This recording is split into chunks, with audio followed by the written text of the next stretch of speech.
Bonjour à tous, c'est Adrien du blog Un Strasbourgeois dans les vignes. Aujourd'hui il fait beau, il fait chaud en Alsace. C'est donc l'occasion de quitter cet appartement et de quitter Strasbourg. Jetzt geht's los!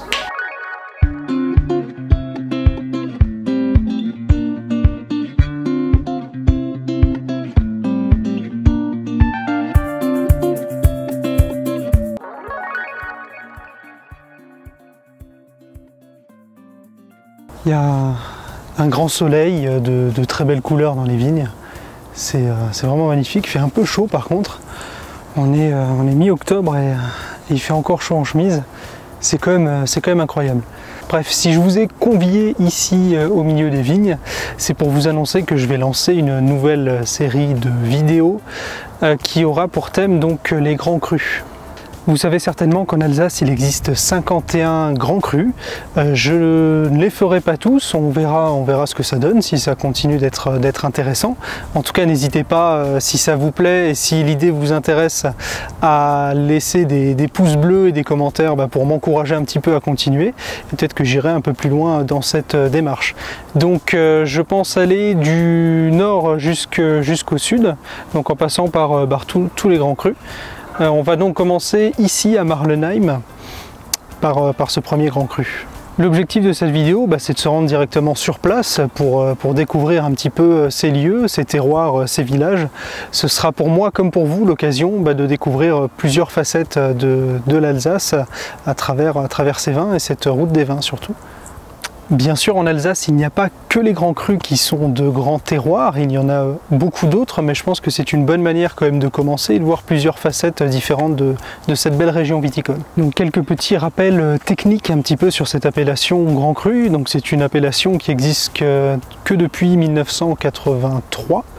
Donc c'est une appellation qui demande que les vendanges soient faites intégralement à la main et avec un rendement limité aux alentours de 50 hectolitres par hectare, donc bien en dessous des 80 pour l'appellation Alsace. Si vous souhaitez avoir un petit peu plus de détails sur tous ces petits points techniques, j'ai fait un e-book gratuit donc sur ces base un petit peu de la viticulture alsacienne. Je vous mettrai le lien en description pour pouvoir le télécharger. Donc dans cette série, on va mettre les terroirs en avant. Vous savez qu'en Alsace, on a tendance plutôt à privilégier et à mettre en avant les cépages.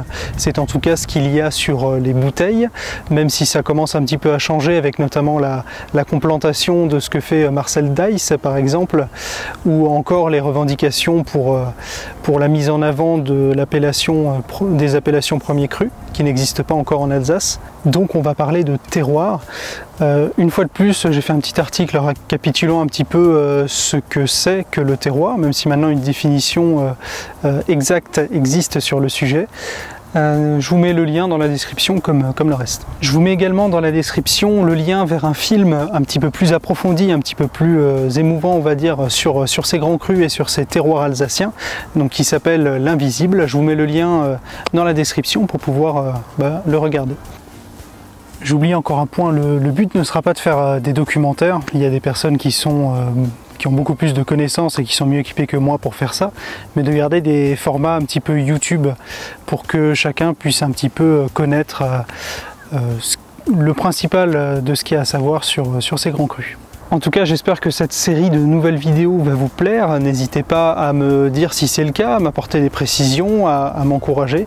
Voilà, je vous remercie de m'avoir écouté et je vous retrouve ce week-end pour le premier épisode de cette série qui sera donc ici à Marlenheim, un épisode donc sur le Steinklotz.